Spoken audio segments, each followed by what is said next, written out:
Hey there, Bob from Oregon's Constant Garden. Welcome to the OCG Fam Show to you, my YouTube buddies. Let me get a little sip here. What's going on? Let me know in the comments. We'll talk about it after the show, but right now let's just get into the show. Houseplants. I don't know if we've ever talked about this before. Nectar is pretty amazing for houseplants, and Scott and I just chatted a little bit. There was a question on the viewer questions episode about houseplants, and we just chatted about it. I had some nonsense to offer, and Scott had some valuable information. So, wade through the stuff with me and glean the stuff from him. Watch the clip, and I'll talk to you after. Would love to see a show on how to best use the line for indoor tropical plants, e.g., that means, for example, I think, Monstera, Pathos, Sansevieras, and perennials, hydrangeas. Do any of those words other than hydrangeas make sense to you? Yeah. You know all that well, shit. OCG's now carrying houseplants for the first time in 20 years, which we vowed never to carry houseplants after leaving the last store we were at and seeing what houseplants bring to the table. Yeah, things like pests and mold and mildew, but they got a pretty good team over there making sure that they're getting clean lives of plant stock. But so some people would say, well, you just water the thing every month or so and it's going to be fine. But are there gains to be made from actually nutriating your exotic houseplants? For sure. There's definitely, between just the general health of the plant, the growth of the plant, Treasures in heaven. They enjoy it, huh? Treasures in heaven. That's right. Yeah.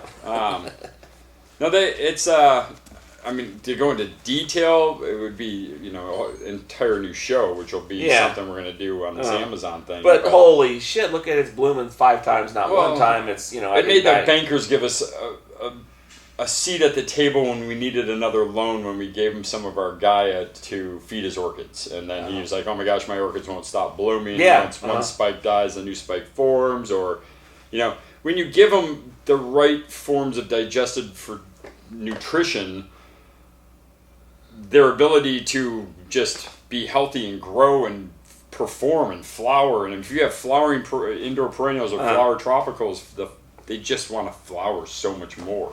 This would be giving them what they want as opposed to what is the absolute god cheapest thing you could put together. Yeah, or what Scott's Miracle Grow says that, all plants want is, triple 30 or, the soluble salts. And, it really comes down to figuring out what the plants by their botany, in a botany book, what is their nutritional demands, and then going from there and reducing the bottles down. They don't need a ton of fertility. Most tropical plants live off of, moisture in the air and the minerals in the soil. That's it. That don't exist in your home that you have to simulate in a way that's not. Yeah. So Porsches.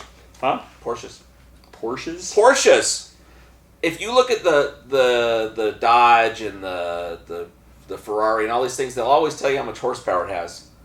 Porsche doesn't really tell you because it has less, but it performs better and it goes around the track faster because it's built better from the bottom up instead of being hitting some vanity metrics 30. So the nutrients are the Porsches? Yes. Gotcha. The calcium is the Porsches of like, hey, this will actually work.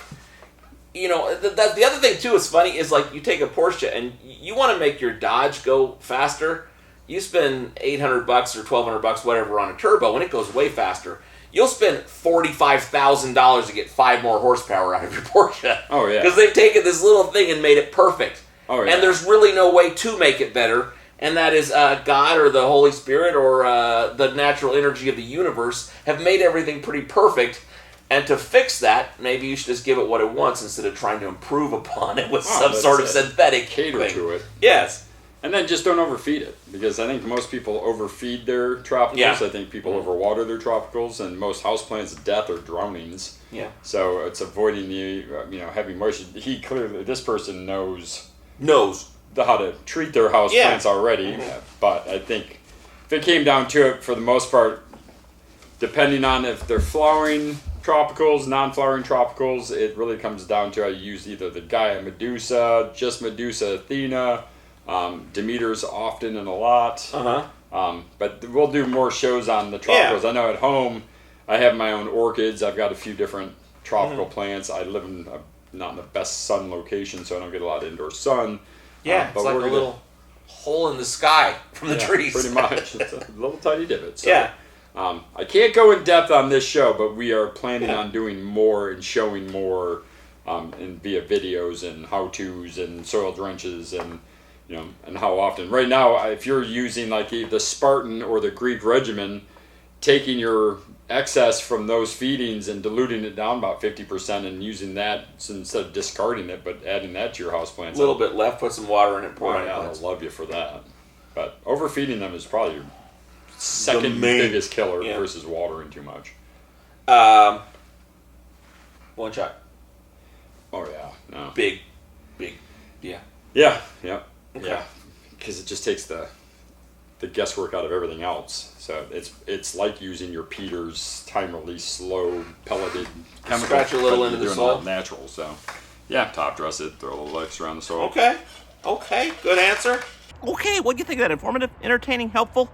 Have you used Nectar for anything other than the devil's lettuce? Let me know in the comments and we'll talk about it. I love you. I'll see you tomorrow. The OCG Fam Show. It's pretty good. It happens every day. It's the OCG Fam Show. See you tomorrow.